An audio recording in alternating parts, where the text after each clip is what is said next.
Hello everybody, welcome to the Redmen TV and thank you for choosing to watch this show where I speak to the brilliant Neil Jones about the prospect of Ruben Amorim coming in as Liverpool manager to succeed Jurgen Klopp. We spoke about what he might bring to the party, how close that deal is to being done and where he might look to go in the transfer market as well. If you enjoyed this show, make sure to head to redmenplus.com, use the code RACE, sign up as a Captain yearly subscriber and you will get all our boss content for half price. Take it easy, see you soon. Manager hunt as ever, and listen, it seems to be developing by the minute, let alone the hour. Certainly from Portugal, loads of different journalists having their say on it. Fabrizio Romano was speaking about it this morning, but it does appear, Neil. I mean, I say this, it does appear on the face of it that all roads lead to Ruben Amorim. Fabrizio Romano was claiming that talks have taken place. We had Plettenberg suggesting this morning that there was a verbal agreement in principle already there. What's your take on all this? And I believe the club have kind of pushed back on that ever so slightly. I wouldn't say ever so slightly. Quite firmly dismissed that the idea that anything's been agreed with anyone, and even the idea that a front runner or a preferred candidate has even been identified at this stage. Whether you believe that or not, that's up to you, but that's the Liverpool stance on it. Obviously there's a lot of talk from Portugal this week about meetings that take place, and I'm sure meetings are taking place with managers, with players at this stage, obviously to come the end of the season. The one thing about the Amorim stuff at the moment, there doesn't seem to be any suggestion of an alternative at this stage. There was a lot of Alonso, there's a lot of Amorim, but there doesn't seem to be an idea that there's also, De Zerbi was quite strongly dismissed as a candidate. There's others that have been sort of fleetingly mentioned, but very, very, very few that you've thought, that might be a possibility. So it does, I think you've got it on the agenda, all roads lead to Amorim. I think that's fair, but Liverpool, as I say, are denying the idea that anything's close, anything's agreed, and even that he is the guy that they've identified, that as far as their briefing concerned, they're still conducting their due diligence and going through the process of identifying their next manager. Okay. Interesting. Just on that then, I mean, I've been sort of racking my brain over the past week or so, I guess, and even prior to that with the Alonso stuff, because timeline-wise, obviously we know Jurgen Klopp announced what he announced. He felt like he needed to do that, and I don't really begrudge him that, and that's fair enough. But it does feel like, and I guess by Leverkusen in a similar boat when we were looking at Xabi Alonso, and likewise Sporting are going for Primera Liga honours and stuff like that, and obviously the Cup as well. Is there a good time for anyone, whether it be Liverpool, because we're going for, Sporting are doing what they're doing? Is there a good time? How do you see this all panning out? I know it's a really interesting one. I know Sporting took a big step towards the double, didn't they, last week? They got two big wins over, or two, a win and a draw that took them through against Benfica in the Cup. So they've put themselves in a real good position now to certainly win the league and obviously into a final. Liverpool is still in a position where they can win the league. They've got another final potentially on the horizon as well. So I agree. It isn't ideal. I suppose I would have expected when Jurgen announced what he announced in January, I would have expected by the end of the season that you would have a firm idea of who Liverpool's next manager was going to be, and that might well be the case. There's still 6 weeks to go, but yeah, there is. If it was me, I'd be thinking, if Sporting Lisbon wrap the league up and have the cup final to look forward to, maybe that would be the time when you say, well, there you go, look, this is his last game. So let's or even the last league game, let's give him the send off that he deserves. I don't think it has any impact on Liverpool. Personally, I don't think Ruben Amorim's coming in affects their title, because we know we're getting a new manager. Exactly. So it's not like, oh wow, what, they're getting rid of Jurgen at the end of the season. I don't think that affects anything from a Liverpool. I think it's more of a Sporting Lisbon, or Sporting Club de Portugal. Sorry, we always have to get that right, and I go to great lengths now to try and get that right, having been told off many times. I think it's more of an effect that it might have on them and on him as well. Does he want that kind of spotlight at this stage? When he's trying to get his what would be his crowning glory really at the club. He's had success previously, but this would be this would be his masterpiece, wouldn't it? You know, with supporters in the stadium, a league and cup double, and then obviously off into the sunset potentially.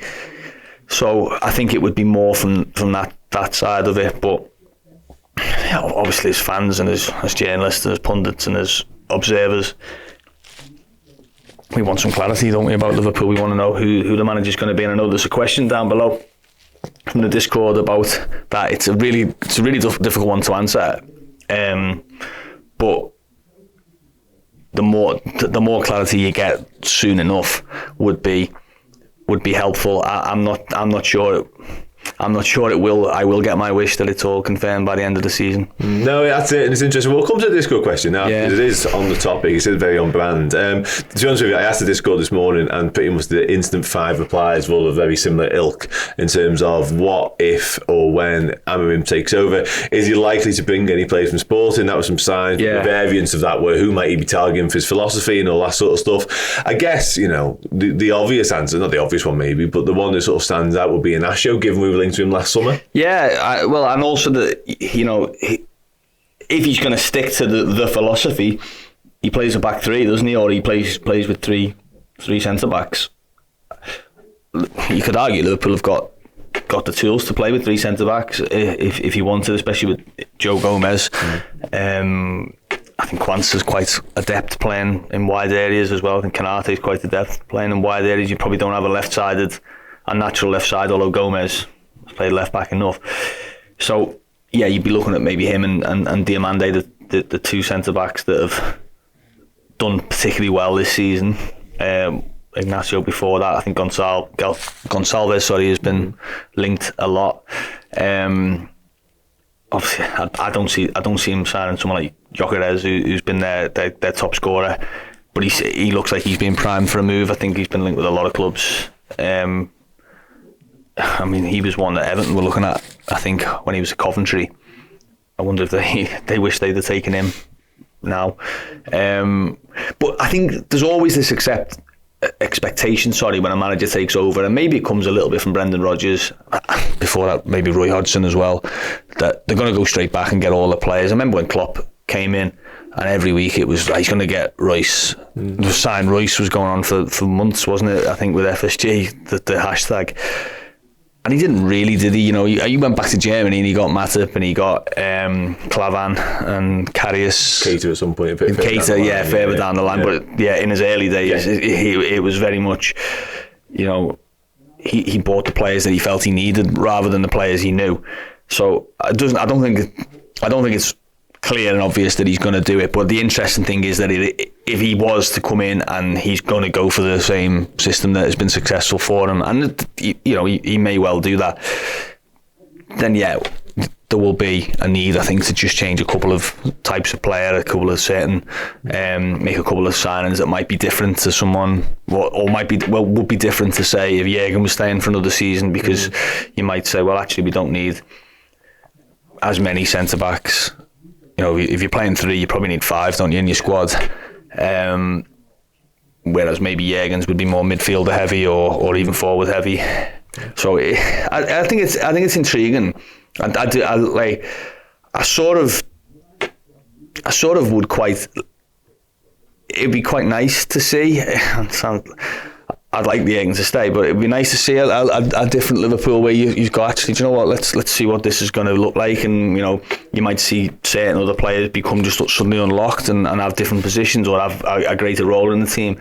But I think the good thing about it, whoever comes in, let's say it is Amorim, I think he's got a squad of a good age and a good level of flexibility that actually he can have a good look at a couple of systems if he wants to. No, absolutely, and I'm with you. And it's almost, you know, you can't really say it because Jurgen Klopp's still the helm. We all adore Jurgen Klopp, but that'd be lying if I said there wasn't a little bit of me that is excited to see what a different coach, different manager could be. Because, and I've said this a few times on different shows now, but because Jurgen Klopp has given us so much in terms of that never say die spirit, that mentality, and of course wonderful football. But if we bring in a manager who can just implement different ways of going about it, and maybe that possession-hungry style. I think we have a lot of possession in a lot of games, but sometimes there are different ways of doing it. And if we can harness what Klopp's given us, added to a little bit of what a different coach and new ideas could bring, it's an exciting proposition. Yeah, and there's a lot of players in the squad that we still haven't seen the best of. Have we? You know, just so many. I mean, Bradley, Quansah, Kanate probably, McAllister starting to get there, but Szoboszlai, Elliott, Jones, Gravenberch, Bacetic, Clark, Jayden Dans, Darwin. You know, there's a lot of players that you look at and go, well, maybe not all of them are going to get to the very, very peak of where they're at, but you know, there might be 5 or 6 of those that they're behind another player at this moment in time, but with a new manager, they might just come to the fore, and you go, wow, I didn't know. Wow, you're talking about Harvey Elliott scoring 15 goals a season, or you're talking about Darwin, he doesn't miss anymore, or you know, there's a lot of potential within this Liverpool squad, and obviously added to some new signings as well. It makes it exciting. It makes it, you know, there'll be nerves as well around.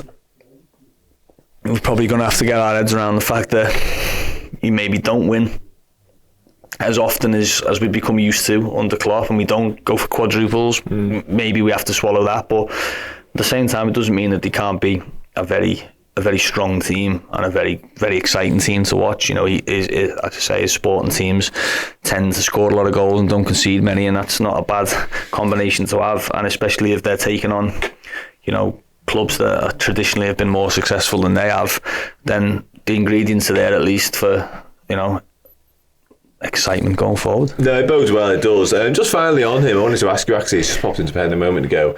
Been a lot made and a lot spoken about Fabio Carvalho and maybe what the future holds for him. And well, I never even mentioned him. He could be one. Yeah, he could be one that does benefit from this, it feels like. And I'm not saying he definitely needs a new regime, because who knows, had Klopp been staying, he might have come back, had a good pre-season, and life might have been fantastic under Jurgen Klopp, but he's enjoying a bit of renaissance. Obviously, we've seen a Hull 2 goals again over the weekend. He definitely feels like one who could benefit from this fresh start. Yeah, I mean, he made the decision at the start of this season that he wasn't going to get in, and I think he made a fair decision on that, because he looked and thought, well, where am I going to play? I think what we've seen at Hull, that idea that he was ever going to be a number 8 in a 4-3-3 seems to, I think that's gone. You know, he's not doesn't look like that. He doesn't play like that. He hasn't played there. Liverpool don't really play with a number 10. He's probably not physically commanding enough to play as a number 9 in a Klopp side, and he's probably not quick and sort of dynamic enough to play wide in it. So yeah, he made a fair decision. I think that I'm not going to get in, but if the system changes or the manager changes and the demands of the team change, then yeah, you know, then you start to look and say, okay, well, what where's the talent level? What about if he plays in there? Obviously, it's a big step from Hull to, you know, doing it at Hull, and he's done it before in the Championship, so we're not learning anything new that he can score goals in the Championship and impact games. We knew that before he signed. He'd done it at Fulham. But yeah, he certainly won it in the summer, in the pre-season. You'd say, well, okay, you know, if we're going to look, and there's a player here that you're looking at, he's a different type of player, but you're looking at Crescencio Somerville at Leeds, or you're looking at, you know, another good player from the Championship, Steffi Mavididi or the likes.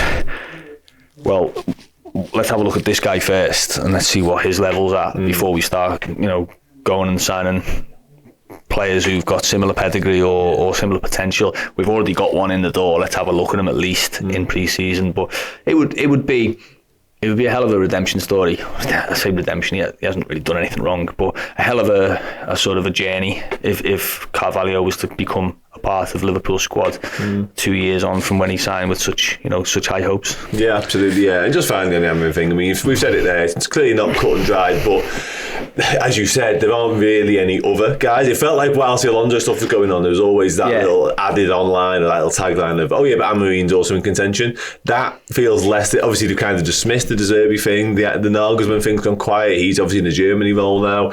I can't see, as we sit here today, the alternative. It does feel all Amorim. Yeah, it does. I mean, listen, of course, you know, it would, whoever it would be now, if it wasn't Amorim, would be, it would feel like a bit of a whoa, you know, like a bit of a about turn. Yeah, you know, and that would, it wouldn't be beyond Liverpool, you know, the way that they've done it in the past with signings and things like that. But it does, yeah.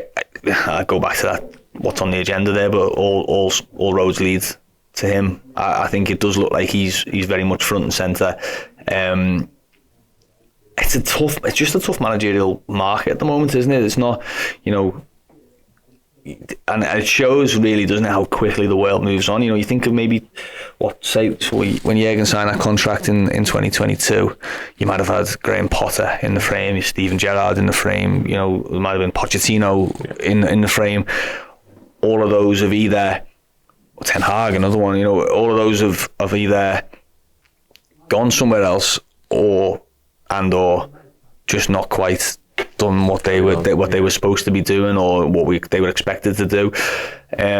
So every single candidate really at this moment in time looks like a gamble of some sort.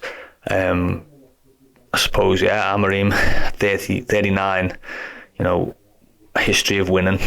I've competed in Europe, developed players, signed players, you know, language skills, communication skills.